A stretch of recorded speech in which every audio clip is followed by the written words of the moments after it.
ورضيت لكم الإسلام دينا رب اشرح لي صدري ويسر لي أمري واحلل عقدة من لساني يفقهوا قولي رب زدني علما سبحان ربك رب العزة عما يصفون وسلام على المرسلين والحمد لله رب العالمين. ہر قسم کی حمد و ثنا اللہ رب کائنات کی ذات اقدس کے لیے خاص. اس کے بعد بے انتہا انگنت درود و سلام امام الانبیاء امام اعظم قائد اعظم محمد کریم صلی اللہ علیہ وسلم کی ذات اقدس پر. پیارے بھائیوں، جیسا کہ آپ کو معلوم ہے ربیع الاول کا مہینہ جاری ساری ہے. یہ مہینہ نبی کریم صلی اللہ علیہ وسلم کی ولادت و وفات کا مہینہ ہے. اگرچہ ولادت کی تاریخ قرآن و حدیث میں کہیں بھی صراحت کے ساتھ مذکور نہیں ہے. 12 ربیع الاول وفات پر تو کئی دلائل ملتے ہیں. ولادت کے لیے مورخین نے تذکرے کیے ہیں، قرآن و حدیث خاموش ہے. مثلا امام احمد رضا خان بریلوی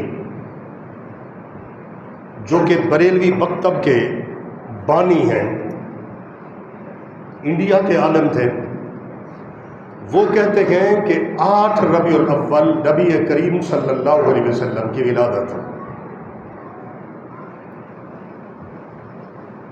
نسبت وہی انہی کی طرف ہے، قول بھی تسلیم نہیں کرنا. اور پھر جن کے نام کی وہی لوگ 11ویں کھاتے گئے، پیر عبد القادر جیلانی رحمۃ اللہ علیہ اپنی کتاب غنیۃ الطالبین میں لکھتے ہیں کہ نبی کریم صلی اللہ علیہ وسلم کی ولادت کی تاریخ 10 محرم ہے.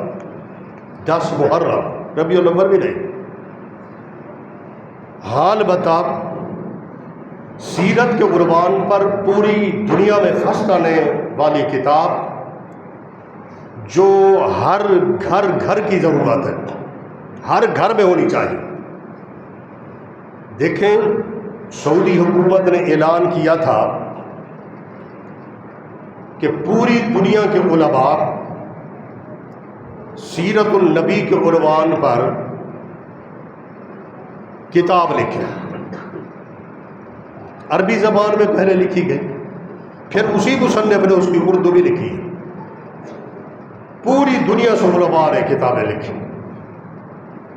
پوری دنیا میں سب سے اول انعام یافتہ کتاب الرحیق المختوم ہے، جو ہر گھر کی ضرورت ہے. اور مشاہدے کے طور پر ہم نے دیکھا ہے جتنا پڑھے لکھے لوگ ہیں سب کے پاس وہ کتاب موجود ہوتی ہے. چونکہ وہ کتاب عربی میں تھی، اسی مصنف کو کہا گیا، انڈیا کے تھے مولانا صفی الرحمان رحمۃ اللہ علیہ، چند سال ہوئے فوت ہوئے. چونکہ آپ اردو دان بھی ہیں، آپ اس کی اردو لکھیں،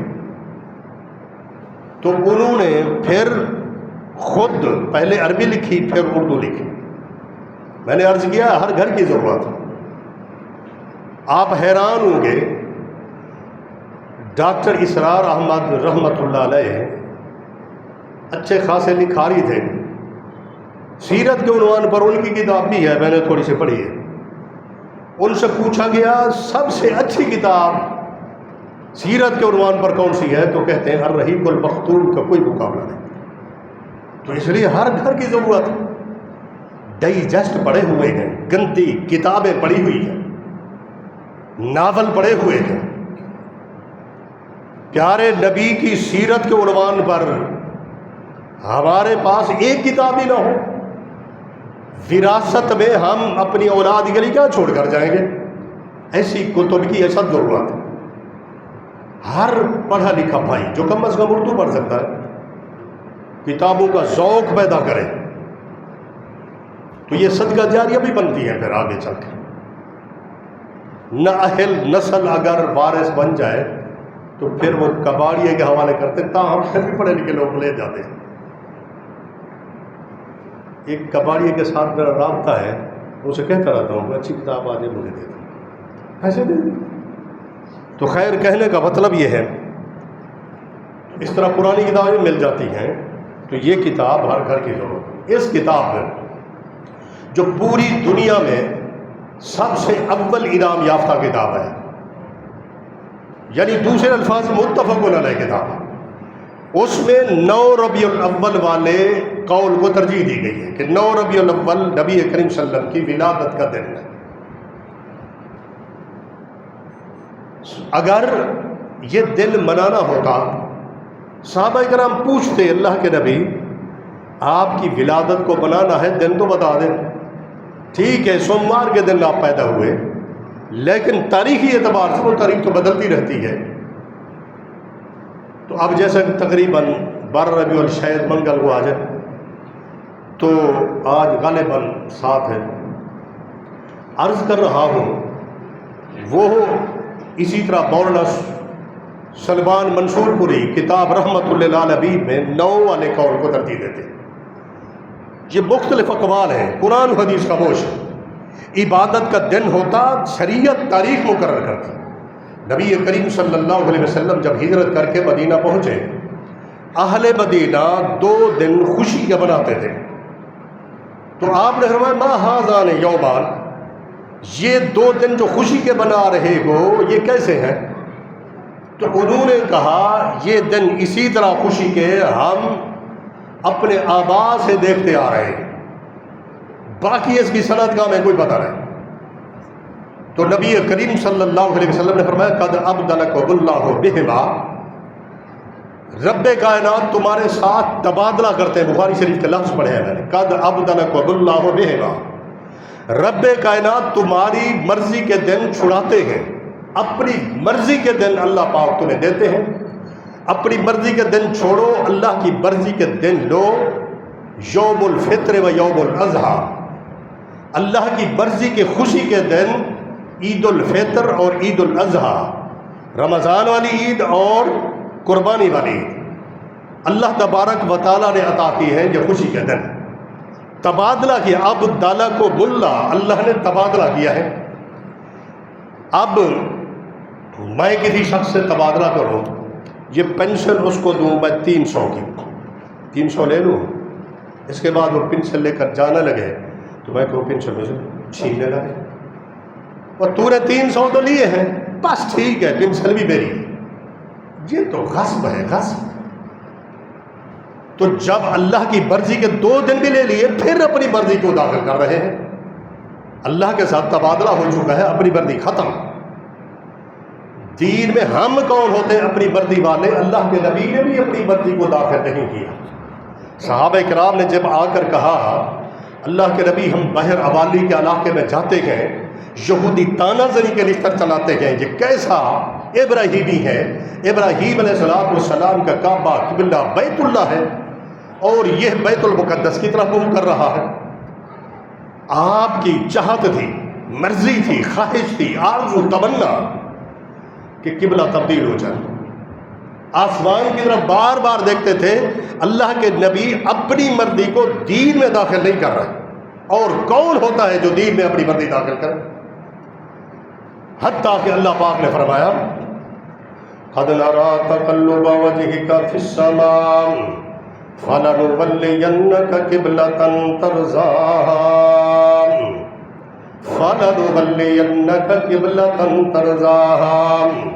پیارے نبی آپ کا بار بار پلٹ پلٹ کر آسمان کی طرف دیکھنا ہم نے دیکھ لیا ہے، آپ کے دل کی آرزو و مرضی ہے قبلہ تبدیل ہو جائے، فَلَنُوَلِّيَنَّكَ قِبْلَةً تَرْضَاهَا، جس قبلے کو آپ چاہتے گئے میں اللہ پاک نے آج کے بعد آپ کو اسی کا متولی بنا دیا۔ اللہ نے بنایا، اللہ کی مرضی، نبی اللہ کی مرضی کا پابند ہے، امتی آزاد ہے۔ اور پھر نبی کا بند کیا ہے، من عمل عملا لیس علیہ امرنا فہو رد، جس نے ایسا عمل کیا جو عمل میں نبی نے نہیں کیا فہو رد، وہ جیسا بھی سنہری کیوں نہ ہو، پیارے نبی فرماتے ہیں فہو رد، وہ رد ہے۔ تو جب آپ نے پابند کر دیا، اللہ نے پابند کر دیا، دین ہمارا اقرا سے لے کر الیوم اکملت لکم کے اندر پابند ہے، محدود ہو گیا۔ اقرا سے شروع ہوا، اقرا بسم ربک الذی خلق، پہلی آیت اور آخری آیت، الیوم اکملت لکم دینکم واتممت علیکم نعمتی ورضیت لکم الاسلام دینا ان الدین عند اللہ الاسلام۔ رب کائنات کا پسندیدہ دین نہ یہودیت ہے نہ عیسائیت ہے، عیسائیت ہے نہ کہ ان الدین عند اللہ الاسلام، مالک کائنات کا پسندیدہ دین اسلام ہے۔ فرمایا وَمَن يَبْتَغِ غَيْرَ الْإِسْلَامِ دِينًا فَلَن يُقْبَلَ مِنْهُ، جو شخص اسلام سے ہٹ کر کوئی چیز لائے گا فَلَن يُقْبَلَ مِنْهُ، وہ چیز اس کی طرف سے قطعاً قبول نہیں کی جائے گی۔ یہ نص قرآن ہے، سرحد قرآن ہے۔ اللہ کا پسندیدہ دین اسلام، وَمَن يَبْتَغِ غَيْرَ الْإِسْلَامِ دِينًا فَلَن يُقْبَلَ، اسلام سے ہٹ کر کوئی چیز بھی لائے گا وہ قبول نہیں۔ اور اسلام کا آغاز اقرا سے ہے، الیوم اکملت لکم کی مہر لگ گئی۔ نبی کریم صلی اللہ علیہ وسلم حجۃ الوداع کے موقع پر خطبہ ارشاد فرماتے ہیں، پیارے نبی صلی اللہ علیہ وسلم کے دل میں آخرت کی فکر لاحق ہوئی، ایسا دردناک جملہ کہہ دیا، فرمایا لعلی لا اراکم بعد عامی ھذا، پیارے نبی کا یہ جملہ فرمانا تھا، دیکھنے والوں نے دیکھا صدیق اکبر آنسو کی برسات رو رہے تھے، لوگ پریشان ہیں، پیارے نبی فرما رہے ہیں لعلی لا اراکم بعد عامی ھذا، صحابہ کرام کی جماعت مجھے ایسے لگتا ہے کہ اگلے سال مجھ نبی کی اور تمہاری ملاقات نہیں ہو سکے گی۔ وفات کی طرف اشارہ، صدیق اکبر سمجھ گئے، مزاج شناس نبوت، رازدار نبوت سمجھ گئے آپ کس طرف اشارہ فرما رہے ہیں۔ تو نبی کریم صلی اللہ علیہ وسلم نے صحابہ سے مخاطب ہوتے ہوئے فرمایا انتم تسألون عنی فما انتم قائلون، کل رب کی بارگاہ میں ہم سب نے پہنچنا ہے، وَأَنْتُمْ تُسْأَلُونَ عَنِّي، تم سب سے مجھ اللہ کے نبی کے بارے میں پوچھا جائے گا۔ میں نے آخری نبی بھیجا تھا، قرآن کریم لے کے آیا تھا، میرے نبی نے مجھ اللہ کا پیغام پہنچایا ہے یا نہیں پہنچایا؟ فرمایا فَمَا أَنْتُمْ قَائِلُونَ، تم کیا جواب دو گے؟ سب صحابہ کرام نے جواب دیا انک قد بلغت وادیت ونصحت یا رسول اللہ، پیارے نبی آپ نے صرف دین اسلام کو پہنچایا نہیں، ادیت آپ نے حق ادا کر دیا ہے، ونصحت کھرے کو کھوٹے سے جدا کر دیا ہے، کسی قسم کی کوئی کمی باقی نہیں۔ 1,48,000 کا وجبہ اللہ کے نبی کے سامنے، اور وہ تصدیق کر رہے ہیں سب کچھ ہو گیا اور کسی چیز کی کوئی گنجائش نہیں۔ نبی کریم صلی اللہ علیہ وسلم کی جس وقت ان الفاظ میں حوصلہ افزائی کی گئی تو پیارے نبی کی انگلی آسمان کی طرف اٹھ گئی، 3 دفعہ اشارہ کیا، اللہم اشہد، اللہم اشہد، اللہم اشہد، اے اللہ گواہ ہو جا جو امانت دی تھی تیری امت کے سپرد کر چکا ہوں۔ ساتھ فرمایا بلغوا عنی ولو آیا، اے صحابہ کرام کی جماعت آگے دین پہنچانا ہے، عنی مجھ نبی سے پہنچانا ہے، کسی نے دین کو گھڑنا نہیں ہے۔ پیغام دے دیا۔ رب کائنات کو یہ منظر ایسا پسند آیا کہ مالک کائنات نے قرآن کریم کی سب سے آخری آیت نازل فرمائی، فرمایا الیوم اکملت لکم دینکم واتممت علیکم نعمتی ورضیت لکم الاسلام دینا۔ آج کے دن سے مجھ اللہ نے دین کو مکمل کر دیا۔ ایک چیز کو میں مکمل کروں اس میں نقص ہو سکتا ہے، آپ ایک چیز کو کامل کریں اس میں خامی ہو سکتی ہے۔ جس چیز کو اللہ مکمل کرے آسمان بدل سکتا ہے، زمین میں تبدیلی آ سکتی ہے، سورج مغرب سے طلوع ہو سکتا ہے۔ اللہ کی مکمل کی ہوئی چیز میں کسی قسم کی کوئی کمی، کوئی خامی، کوئی نقص، خطا کچھ بھی نہیں ہو سکتا۔ وہ مکمل صرف مکمل نہیں بلکہ اکمل ہے، کیونکہ اللہ نے مکمل کیا ہے۔ اللہ نے دین اسلام کو مکمل کر دیا۔ اس لیے دین اسلام کو تلاش کرنا ہے اقرا سے لے کر الیوم اکملت کے دائرہ کے اندر، اس کے باہر کوئی دین نہیں۔ یہ اور بات ہے کہ مسئلہ ہمیں سمجھ رہا، لیکن ہے تا قیام قیامت۔ ایسے تو نہیں قرآن کریم کی حفاظت کی گارنٹی دی، جو کہ تا قیامت کام آنے والی کتاب ہے۔ اس میں استدلالات ہیں، اس میں دلائل ہیں، خزانہ ہے، مگر اس کے مقابلے میں بودے دلائل، اب میں نے یہ بہت سب دلائل دی، ابھی پھر دوں گا۔ جی اللہ کے نبی ایک نعمت ہے، ٹھیک ہے، نعمت، تو نعمت کی خوشی منانی چاہیے، لہذا عید میلاد ہو، جشن ہو، نعمت ہے۔ اللہ کریم فرماتے ہیں قرآن کریم ہے، جواب سنیے، وَإِن تَعُدُّوا نِعْمَةَ اللَّهِ لَا تُحْصُوهَا۔ اے لوگو اللہ کی نعمتوں کو اگر تم شمار کرنے پہ آ جاؤ تمہارے ہند سے ختم ہو جائے گی، اعداد و شمار گنتیاں سب ختم ہو جائیں گی۔ اللہ کی نعمتیں شمار نہیں کر سکتے، ہر نعمت کو مناؤ۔ اللہ نے آنکھیں دی ہیں، جشن منایا جا رہا، کان دی ہیں، جشن منایا جا رہا، ٹانگیں دی ہیں، جشن منایا جا رہا۔ اللہ کی نعمتوں کا جشن نہیں ہوتا، کیا ہوتا ہے؟ قرآن کریم میں اللہ پاک نے فرمایا ہے، فرمایا وَاشْكُرُوا نِعْمَتَ اللَّهِ إِن كُنتُمْ إِيَّاهُ تَعْبُدُونَ۔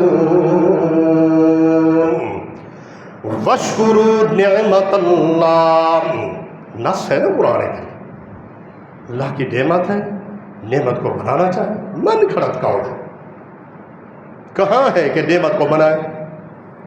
اب جو آیت پڑھ رہا ہوں، نعمت ہو تو کیا کرنا چاہیے؟ فرمایا وَاشْكُرُوا نِعْمَتَ اللَّهِ إِن كُنتُمْ إِيَّاهُ تَعْبُدُونَ۔ وَاشْكُرُوا نِعْمَتَ اللَّهِ، جب اللہ پاک کسی کو نعمت عطا کرے تو نعمت کا شکر ادا کرنا چاہیے۔ إِن كُنتُمْ إِيَّاهُ تَعْبُدُونَ،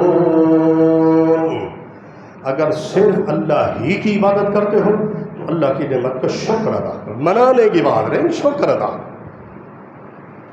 جی بچہ پیدا ہوتا ہے تو اس کی سالگرہ منائی جاتی ہے، کیا ہے؟ قرآن میں، حدیث میں ہے، اللہ نے حکم دیا، رسول نے دیا، رسول نے کیا، کہیں بھی نہیں ہے۔ چلو کوئی بات نہیں، قرآن میں نہیں ہے، حدیث میں نہیں، فقہ میں دیکھا صحیح نہیں ہے، ضعیف دکھا نہیں ہے، تو جی جشن آزادی بناتے ہیں، جو پاکستان آزاد ہوا، جشن آزاد، یہ تو قومی تہوار ہے، یہ کوئی دین تھوڑا ہے، دین تو پہلے مکمل ہو چکا، قومی تہوار ہے، دین نہیں ہے۔ اس میں بھی جو کچھ ہو رہا ہے یہ بین باجے، مرضی ہے ہر کسی کی، آزادی میں آزاد ہو گئے. آزادی کو تکنی کا ناچ نچا نچا کر شام کو وہ سارے بین باجے توڑے جائیں. تو یہ ایک قومی تہوار ہے، دین نہیں ہے. پاکستان جب آزاد نہیں ہوا تھا تو دین تو پہلے مکمل تھا. اسی طرح ایک اور وہ بات کہہ کے پھر میں مزید دلائل کی طرف آتا ہوں. حضرت عباس رضی اللہ عنہ نے خواب میں دیکھا، خواب ذکر ہے حدیث کی کتابوں میں. حالت کفر میں حضرت عباس رضی اللہ عنہ نے ابو لہب کو خواب کے اندر دیکھا. ابو لہب کیا بنی؟ بڑا ذلیل و خوار ہوں. ابو لہب نے جواب دیا، صرف سوموار کے دن میں اپنے ہاتھ کو چوستا ہوں اس لیے، اور مجھے کچھ راحت ملتی ہے اس لیے کہ میں نے نبی کریم صلی اللہ علیہ وسلم کی ولادت پر اپنی لونڈی سویبہ کو آزاد کیا تھا، اس وجہ سے عذاب میں تخفیف ہوتی ہے، لہذا عید منانی چاہیے. مطابقت دیکھیں دلیل کی. سب سے پہلی بات تو یہ ہے، حضرات توجہ فرمائیں، خواب صرف اللہ کے نبی کا دلیل ہوتا ہے، باقی کسی کا کوئی خواب دلیل نہیں. کسی کا خواب نبی سے ہٹ کر، کسی کا خواب شیطان کی طرف سے ہو سکتا ہے، ظاہر کچھ باطن کچھ ہو سکتا ہے، عین بھی ہو سکتا ہے. نبی کا خواب صرف سچا ہے، ہر نبی کا. باقی نبی سے ہٹ کر کسی کا خواب حجت اور دلیل نہیں ہے. اور پھر حضرت عباس کا خواب حالت کفر میں دیکھا گیا، اور حالت کفر کے اندر جتنا بھی اعمال ہیں، فلا نقیم لهم یوم القیامت وزنا، قرآن کریم اس کو کوئی وزن ہی نہیں ہوگا، ہوا منصورہ، اڑا دیے جائیں گے. اور پھر ایک طرف خواب ہے، ایک طرف قرآن ہے. اللہ تبارک و تعالیٰ قرآن کریم میں فرماتے تبت یدا ابی لہب و تب. ابو لہب کے یدا، ید واحد ہے، یدا تثنیہ ہے. ابو لہب کے دونوں ہاتھ تباہ ہو گئے. تباہ شدہ ہاتھوں میں کہاں سے دودھ آ گیا، کہاں سے اس کو پلایا جا رہا؟ قرآن کہتا ہے اس کے دونوں ہاتھ تباہ ہو گئے. لونڈی اور غلام مال ہوتا ہے، مال. قرآن کہتا ہے ما اغنا عنہ مالہ وما کسب. ابو لہب کو اس کے کسی قسم کے مال نے کوئی فائدہ نہ دیا. قرآن جو کہتا ہے اور تم کہتے ہو کہ جی خواب ہے. قرآن کے مقابلے میں خواب کی کوئی حیثیت. یہ بودھ قسم کے دلائل تھے. اب آئیے کہ 12 ربیع الاول کو صحابہ کرام کی کیا کیفیت تھی. سیدنا ابو بکر صدیق رضی اللہ عنہ مقام سن پہ موجود ہے. بخاری شریف اطلاع دی گئی امام الانبیاء محمد کریم صلی اللہ علیہ وسلم وفات پا چکے ہیں. جی آپ کہتے ہیں وفات پا چکے ہیں، یہ تو توہین کا لفظ ہے. ہم تھوڑا کہتے ہیں، قرآن کہتا ہے انک میت وانہم میتون. اے پیارے نبی آپ فوت ہونے والے ہیں، آپ کے دشمن بھی فوت ہونے والے. قرآن کریم کا کئی مقام ہے. افإن مت فهم الخالدون. آپ پر اگر موت آ جائے گی کیا وہ باقی لوگ ہمیشہ رہیں گے؟ صحابہ نے زندہ درگور کیا تھا نبی کریم صلی اللہ علیہ وسلم کو، نعوذ باللہ من ذالک. اللہ نے فرمایا نبی آپ خود اقرار کیجئے قل ان صلاتی و نسکی و محیای و مماتی. کہہ دیجئے بے شک ان صلاتی میری نماز، و نسکی میری قربانی، و محیای میری زندگی، و مماتی اور میری موت. قرآن کریم کا لفظی ترجمہ. للہ رب العالمین، سب کچھ رب العالمین کے. نبی دعا کر توفنی مسلما، اے اللہ جب بھی مجھ پر موت آئے تو مجھے حالت اسلام پر موت دے. اللہ ہم سب کو حالت اسلام پر موت دے. یہ کوئی بد دعا تھوڑی کر رہا ہوں، بات تو موت کی ہو رہی ہے، کوئی بد دعا. یقین کریں موت بھی ایک سب لوگوں کے لیے نہیں، بعض لوگوں کے لیے نعمت بن جاتی ہے. کیونکہ ایک بندہ یہاں ارذل العمر کو پہنچ جائے، ذلیل و خوار ہو، ساتر کا پتہ نہیں، کپڑوں کا ہوش نہیں، اپنوں کا پتہ نہیں، بگانے کا کوئی پتہ نہیں، کوئی ہوش نہیں ہے، تو سبھی کہتے ہیں دعا کرو اللہ اس کی مشکل آسان، اللہ ہمیں ایسی زندگی سے محفوظ رکھے جو ارزل نعمہ ہو، بندے کو پتہ ہی نہیں، لیکن لا یعلم بعد علم شیئا، کوئی پتہ نہیں، ہوش تک نہیں۔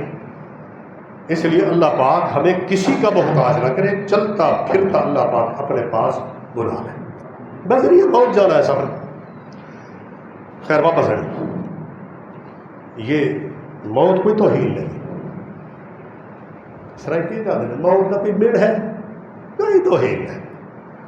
تو خیر صدیق اکبر رضی اللہ تعالیٰ عنہ مقام سن پر کاروبار تھا، کپڑے کا کاروبار کرتے تھے، اطلاع دی گئی امام الانبیاء محمد کریم صلی اللہ علیہ وسلم وفات پا چکے گئے، ہوش اڑ گئے، سب کچھ وہیں چھوڑا، تیز قدموں سے چلنے لگے، حتیٰ کہ آئے حجرہ عائشہ میں، نبی کریم صلی اللہ علیہ وسلم کے اوپر لکیردار چادر تان دی گئی تھی۔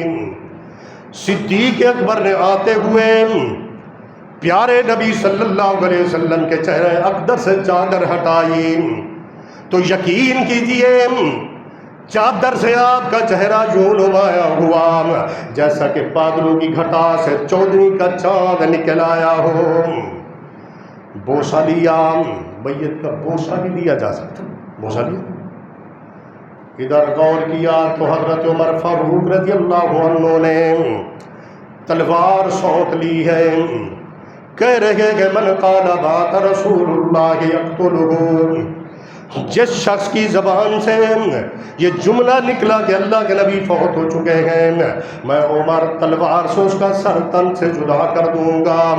حضرت صدیق اکبر نے دیکھنے کے بعد پہلے آ کر خطبہ ارشاد فرمایا جو کہ بخاری شریف میں موجود ہے، فرمانے لگے من کان منکم یعبد محمدا فإن محمدا قد مات ومن کان منکم یعبد اللہ فإن اللہ حی لا یموت وما محمد الا رسول قد خلت من قبله الرسل افإن مات او قتل انقلبتم على اعقابكم۔ پہلے خطبہ، وہ دعویٰ، آگے دلیل قرآن سے۔ خطبہ کیا تھا؟ من کان منکم یعبد محمدا، اگر بالفرض والمحال کوئی شخص امام کائنات محمد کریم صلی اللہ علیہ وسلم کی عبادت کرتا تھا تو سن لے فإن محمدًا قد مات، بے شک محمد کریم صلی اللہ علیہ وسلم فوت ہو چکے گئے۔ ومن کان منکم یعبد اللہ، جو شخص اللہ پاک کی عبادت کرتا تھا یا کرتا ہے تو وہ اللہ پاک کی پہم عبادت کرتا رہے۔ فإن اللہ حی لا یموت، اللہ پاک زندہ ہے، زندہ کرتا ہے، مالک کائنات کے پاس موت آ نہیں سکتی، وہ تواتر تسلسل کے ساتھ اللہ پاک کی عبادت میں لگا رہے۔ یہ خطبہ ارشاد فرمانے کے بعد قرآن کریم کی آیت پڑھی وما محمد الا رسول قد خلت من قبلہ الرسل افإن مات، دعویٰ قد مات افإن مات، دلیل قرآن کریم سے۔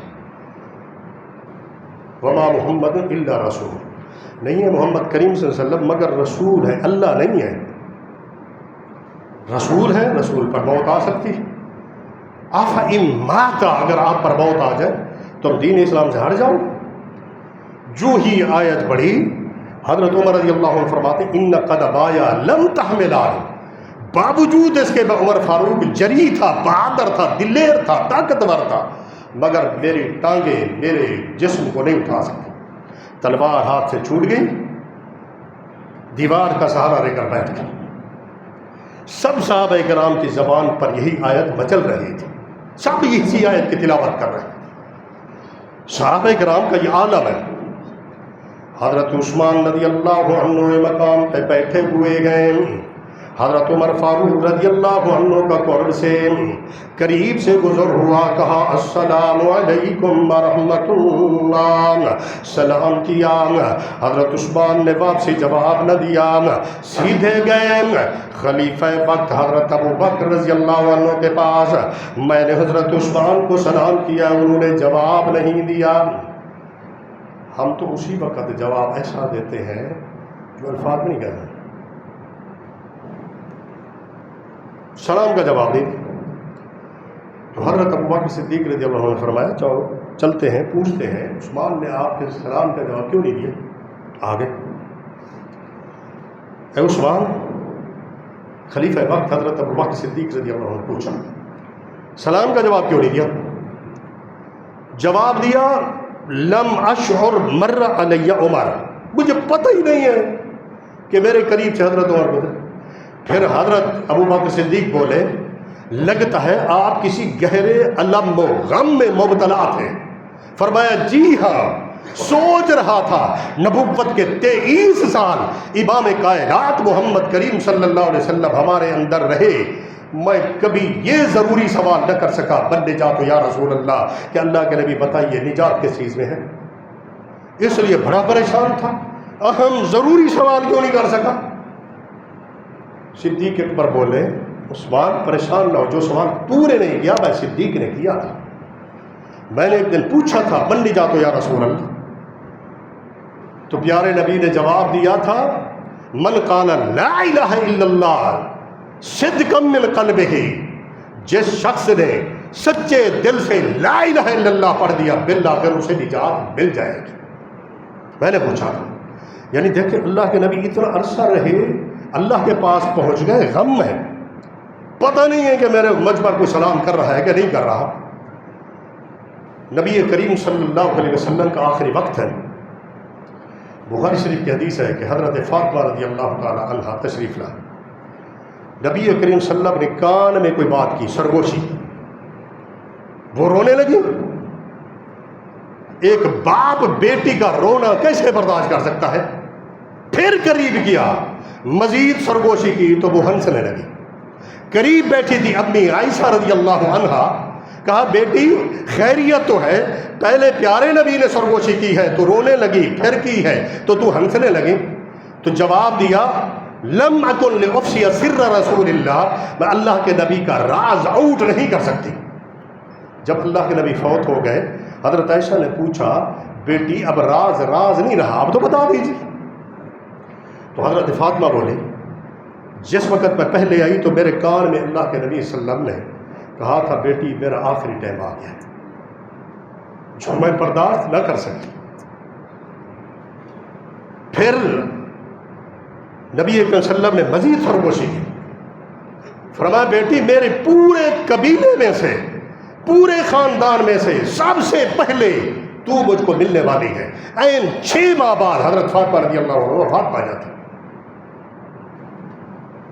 صحابہ کا یہ حال ہے، یہی حضرت فاطمہ رضی اللہ عنہا فرماتے ہیں صبت علی مصائب لو انہا صبت علی الیام سرنا لیالیام، اے لوگوں 12 ربیع الاول کو مجھ فاطمہ پر اتنا غم آئے گئے، اگر یہ غم صبت علی الیام سرنا لیالیام، اگر دنوں پہ ڈال دیے جاتے تو دن بھی راتوں میں ڈھل جاتے، اتنا غم آئے ہیں 12 ربیع الاول کو۔ صحابہ کا یہ حال ہے۔ اور حضرت بلال رضی اللہ عنہ کی کیفیت یہ تھی اذان دینا چھوڑ دو۔ بلال اذان دو، اللہ کے نبی کا دور یاد ہے، میں نہیں دے سکتا تھا، مجبور کیا گیا، عذر پیش کیا، پیارے نبی صلی اللہ علیہ وسلم کے جیتے جی میں اذان دیتا تھا تو جب کہتا تھا اشہد ان محمد الرسول اللہ، پھر حی علی الصلاۃ پر گردن موڑتا تھا۔ مؤذن نے صرف گردن موڑنی ہے، پورا نہیں پھرنا، گردن موڑتا تھا۔ مصلی پہ بس کراتے ہوئے مصطفیٰ نظر آتے تھے۔ آج اذان دوں گا، جب میں حی علی الصلاۃ پر منہ موڑوں گا پیارے نبی نظر نہیں آئیں گے، میں اذان مکمل نہیں کر سکوں گا۔ حتیٰ کہ لوگوں نے کہا 2 ہستیاں ایسی ہیں اگر وہ مطالبہ کریں بلال پیچھے نہیں ہٹے گا۔ حضرت حسن حضرت حسین رضی اللہ عنہ کو کہا گئے، آ گئے بلال اذان دیجیے۔ اذان شروع کی، جب اذان کا وقت ہوا، جب پہنچے اشہد ان محمد الرسول اللہ پر، گرے بے ہوش ہو گئے، اذان مکمل نہ کر سکے۔ محلہ ابن حزم کا حوالہ۔ صحابہ کی یہ کیفیت ہے 12 ربیع الاول کو۔ اور یہاں جی جشن والا من احدث فی امرنا ما لیس منہ فہو رد۔ نبی اکرم صلی اللہ علیہ وسلم فرماتے ہیں ہمارا دین مکمل ہے، اس میں کوئی نئی چیز داخل نہیں کی جا سکتی۔ اللہ کریم سے دعا ہے اللہ پاک آپ کو اور مجھے نیک عمل کرنے کی توفیق عطا فرمائے، خاتمہ ایمان پر کرے، پورے والحمد للہ۔